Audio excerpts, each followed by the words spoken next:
Hello, everyone. I'm Juan Salazar, Creative Product Manager for Nuke. So I want to talk to you where we are with Nuke 12 and the story so far. I don't know how many people have tried Nuke 12 already. Was released last year? Yeah, there is a bunch of people. Good. I know that for pipelines it's difficult to move, and they take a little bit longer normally, but that is fine. The main thing here is how we are developing at the moment.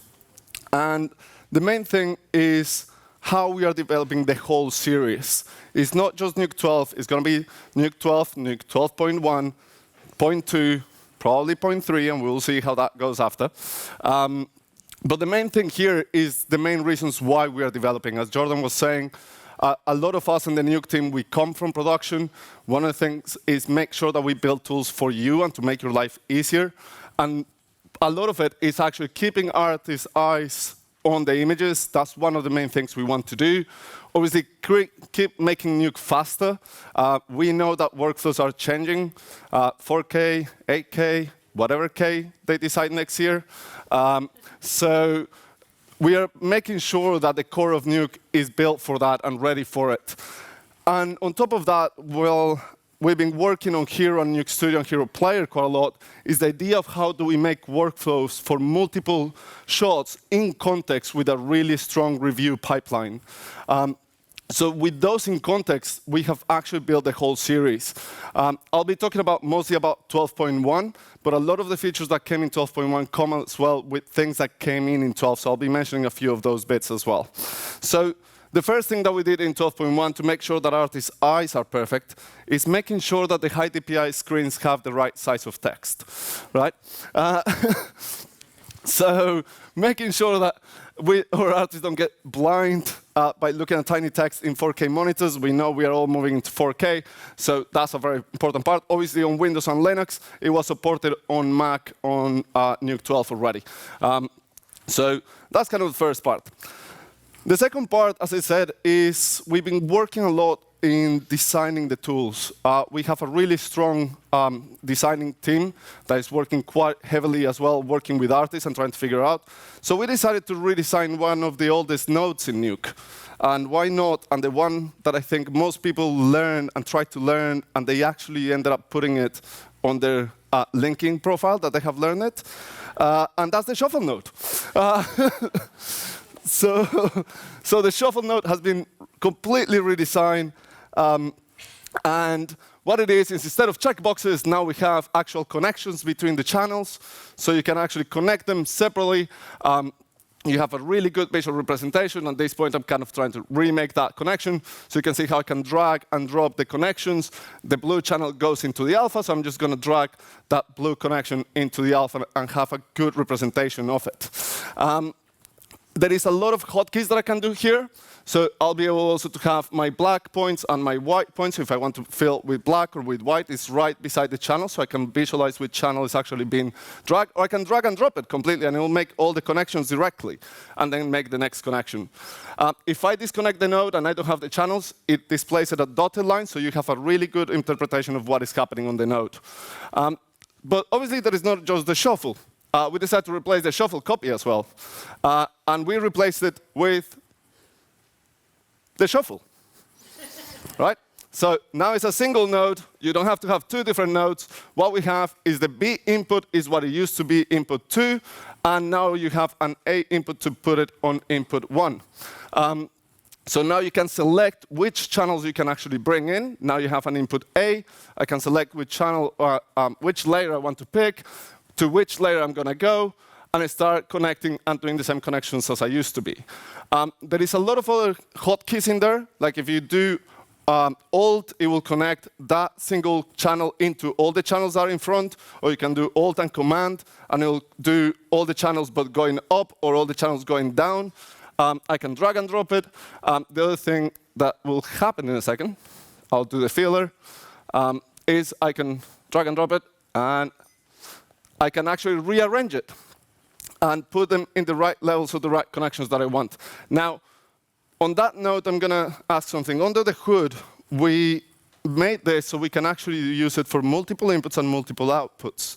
We decided to keep it tight and only left it as the shuffle copy it is at the moment with just 2 inputs, just to make sure that everyone is kind of happy with the interface and figure out if it works. It will be great if you can play with it and let us know if you really want to have multiple inputs or multiple outputs so you can create more than 2 channels when you're actually copying channels or layers. So please do give us some feedback on that. Other point in there is now you can actually have up to 8 channels in a single layer. So Nuke has always been able to do it. The shuffle node used to break that. So that's actually why we ended up redesigning the shuffle node, is to actually fix the 8 channels per layer. And if there is any corruption on layers when you used to rename layers, that won't happen anymore. That is fixed with the new shuffle. So that is the first node that we redesigned. The second one, if you haven't played with Nuke 12, is the GridWarp. So one of the things that we have done quite a lot in the last probably 2 years is the smart vectors. So we decided to actually bring the smart vectors to the GridWarps. So if you haven't used 12, you have that in 12, is the ability to use the smart vectors through a GridWarp, and it will actually track the grid. Now, the main thing here is, we redesigned it completely, so now you have a whole new UI. You have a to and the froms to use, but mainly you also have adjustment layers. So you can have your grids tracked and then add an adjustment grid on top. So you don't have to be tweaking all the points that you have tracked before. You can just do it directly.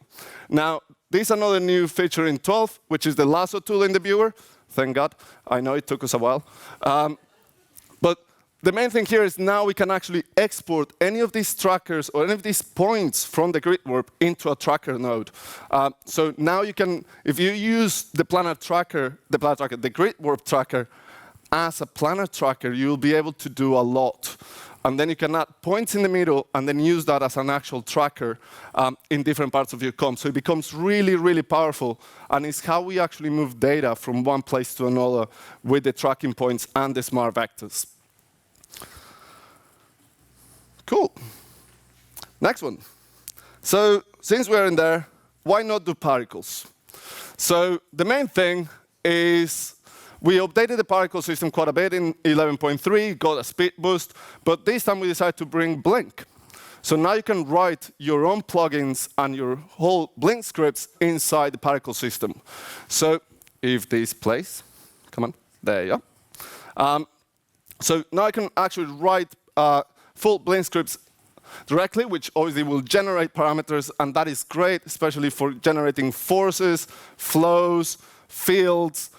So here, why not make some sprites and actually make them go around the sphere that I can actually make just through Blink, and the speed of it is amazing. If you haven't really tested 12 in that sense, it's really, really fast on particles. Now, we decided that we know that not many people know Blink. So what we decided was to add 17 new gizmos for different fields and effects that you can make with particles. Simple things like helix flows. But we have actually added floats of birds that you can move to one side or another, attractions, collisions with particles and different things. And all of it is for you guys to not only have the tools, but also to learn. All these gizmos are open, so you can actually look at the kernels and look at the BlinkScripts and understand the BlinkScripts all throughout. So just as a quick thing, yeah, there. Right, so since we're on Blink, why not talk about GPU, right? So in Nuke 12, we actually move all the Cara VR nodes into Nuke. Well, not all, most of them, except for a few stereo nodes. So what we decided to do to try and start making Nuke more performant was to make a caching system for the GPU. So now we don't have to go in between GPU and CPU and go back. We can actually maintain all the nodes in the GPU. Important bit here is concatenation, right? So make sure your junior artists know how to concatenate GPU nodes. So in the video moment, in the left-hand side, is obviously completely broken concatenation by adding a bunch of grades in there. And on the right-hand side, you have the concatenated GPU, which I'm going to make you suffer with it, so you learn to concatenate. So 40 seconds around on the concatenation one, and on the caching one, and on the one that has no caching, it's about 1 minute and 30 seconds. Important bit, you will get more of this as you get more GPU nodes together, right? So the more Cara VR nodes that are together, the big the improvement. If you have only one GPU node, you're not going to get that much of an improvement. So merging the Cara VR nodes wasn't enough, and having them separately. So what we wanted to do was to actually make better nodes. So one of those cases is the bilateral node. So we took the bilateral node from Nuke, we took the C bilateral, merged it together, and make sure that we had the best of the two worlds. So obviously it's GPU enabled, it takes advantage of the GPU caching, and it has now a filter option with the median option. If you haven't used the bilateral node, it is great to preserve edges and do filtering stuff, or even to sharpen afterwards. It's really quite cool. A lot of people use it on gizmos. So it's a good thing that you're going to probably not use it as much as a mid-level artist, but if you're building the gizmos, you're actually going to see a lot of this improving the performance of your gizmos in there. And next, Spherical Transform. So we know that it used to be quite slow. It didn't have a lot of stuff. So again, GPU cached now is a mix between the Spherical Transform from Cara and the Nuke one. And if I actually create a node, there you go, thank you. One of the main things, yeah, GPU. The other thing is it has a mirrorable option. So now I can set it up as mirrorable or lat long. I have the froms and tos directly on the UI. Yeah. And on top of that, we added all the Nuke filters as well, so you can make sure that your filtering on all these nodes is correct. This has been added to multiple nodes. It's not just the mirrorable. Sorry, the Spherical Transform. So yeah, so there was a lot of work in Blink. So we actually went and fixed a lot of bugs. We actually fixed the performance of a lot of the Blink work. There is updates as well for developers, so it makes it easier for the developers to actually work on them. If you have anything on this, we are really trying to put better documentation. If you have questions, if you have anything, please contact us and let us know which areas you are not understanding of what you need in here. All right? So one more in the BlinkScript. So first one is going to be the lens distortion. Right? So we know with more TV shows and everything else happening, all the plates, everything going around, we redesigned the lens distortion node. This was more about the design than anything else. We updated it in a previous version. But the main thing was to make it clearer and easier to use. So we now have the advanced tab and the analysis tab all separately, so it makes life a lot easier. We also added a preview option, so you can preview the features that are going to be added or that are going to be calculated on the lens distortion node. So now it previews as a blue lines, and once I'm going to go and analyze it, it will become the actual orange lines. The other thing that we did is, I don't know if you noticed, but now we have all the tools here on the left, and we have all the tools inside the node as well. So you can actually select the features, the lines, and everything, and make your life a lot easier when you're editing or trying to erase or modify the grids that got from the analysis. So then you can reanalyze that in a much easier way after the fact. Now, if I move a little bit fast, no? I want to move faster. Sometimes I'm a slow compa. There you go. So the other part is this, bounding box. Once you analyze it and get it, we used to have tools that used to find the bounding box. Now you actually have the bounding box auto. It will go and make the bounding box. And not only that, I can actually set it up for the output to be the bounding box or the input. So it makes your life a lot easier to set up all these lens grids. The other part of this is when you don't have a lens grid, what do you do? So again, the reason why we added all the tools here on the left and on the right is because now it's a lot easier to simply go and start drawing your lines. So I can draw the different lines on my plate. I can find anything that is supposed to be straight. It doesn't mean that has to be horizontal or vertical, but that has to be straight on the plate. And I'll be able to analyze it and get a non-distortion from that. it needs at least 4 lines to analyze. Bear that in mind. Cool. So since we're on distorting and doing that, file formats. TV, episodic, film, everything is getting bigger and bigger and bigger. It doesn't stop. And more cameras are getting supported. We've been talking a lot with Netflix, Amazon, and all the people that are shooting quite a lot, and making sure that we support the latest cameras from all the different vendors and from what is actually expected. So we have all the RE updates, including CUDA, so it's actually faster to debire. We added the NXHR updates into MXF and MOV containers. And we have QuickTime and MXF improvements as well, all throughout the family. So with this, it adds into how we ingest into the pipeline and how we're going to review through the whole pipeline. And to do that, one of the main things was how we were going to ingest into Hiero and Nuke Studio, especially when you're on Linux and you want audio. So we actually added QuickTime audio into Hiero and HieroPlayer and Nuke Studio. So now you can bring the audio directly from the QuickTime, so you don't have to actually export a WAV and export that WAV and re-import that WAV separately, making life a lot easier, especially if you are in commercials. I know how painful that was. So here it goes. For the people in animation, this also is quite powerful.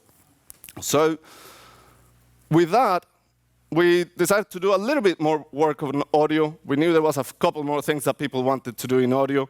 So we decided to not only do that, we decided to be able to bring, if that plays, there you go, to bring QuickTimes with audio and multi-stream QuickTimes. So if you have multi-stream QuickTimes, you'll be able to bring now all the audio with it. And with that, obviously, it means that we can do now 5.1 and 7.1 audio reviews directly on Hiero and HieroPlayer and Nuke Studio. You can assign to whichever channel you want to output. If you have the metadata on the file, you will be able to pick it automatically. If you don't have the audio in there, the metadata, you will have to do it by hand. It also includes the export. So now I can actually export for those shows that I need. I can make QuickTimes or I can make audio files separately, including audio with 5.1 and 7.1 directly in there. And yeah, and I can do it obviously with just WAVs if I wanted to. Now, since HieroPlayer is doing, well, HieroPlayer here on Nuke Studio is getting a lot of stuff lately. One of the main things is what happens when you have versions of a clip in multiple places.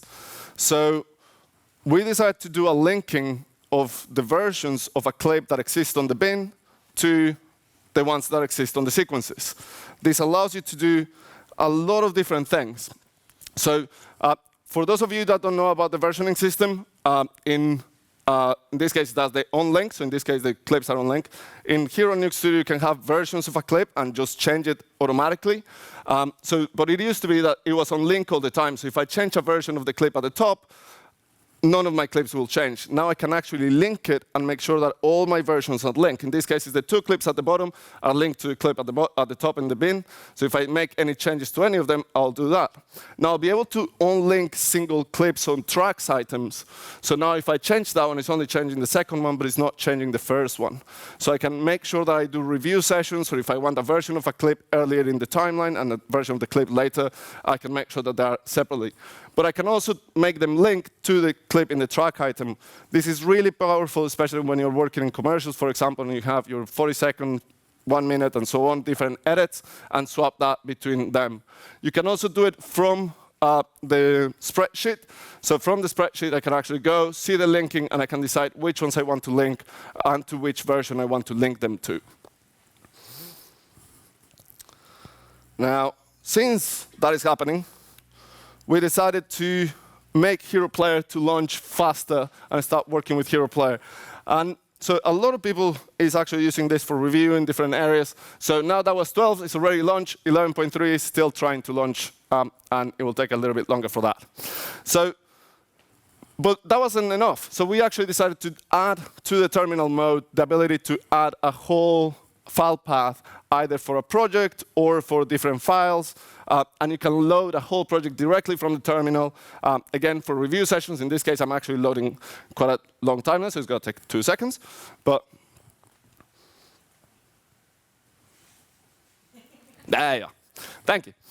So obviously, in this case, I'm loading a whole project, so I have my whole timeline. To do a review session, I have all the way from my storyboard all the way to the final edits to be able to review as a soup on the job that I'm working on. And again, because we made this faster, why not make it a default in Nuke? So now in Nuke, one of the options for the flipbook is HieroPlayer. So I can select my time range, take my color spaces. The important bit here is if you have your color configs, anything set up on that script, is going to go into HieroPlayer with exactly the same config, with all the color spaces set up. So when you go and review your shot, or the part of the script that you're trying to review, it is straight away is going to open it in HieroPlayer. It loads, and there you are. And I'm playing back, right?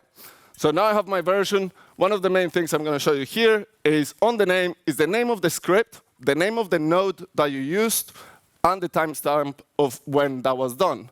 Why? Because we know that you don't do a single version a day, right? So,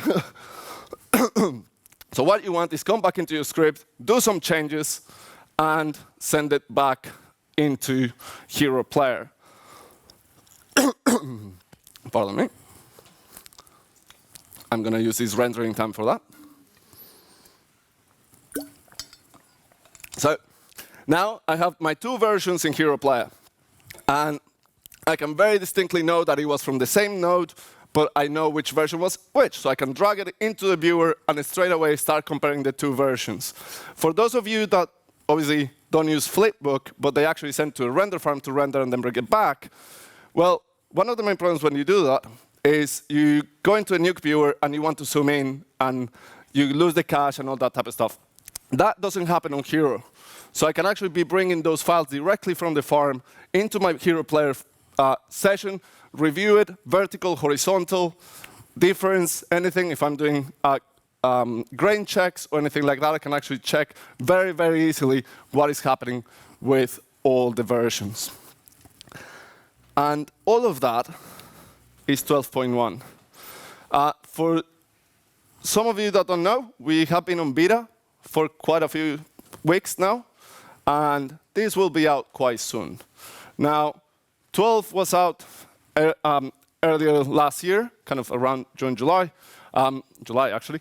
We'll be doing 12.1 now, and 12.2 will be on alpha very, very soon. We have speed up the development. We are trying to make sure that all the stuff that you guys are looking for is there.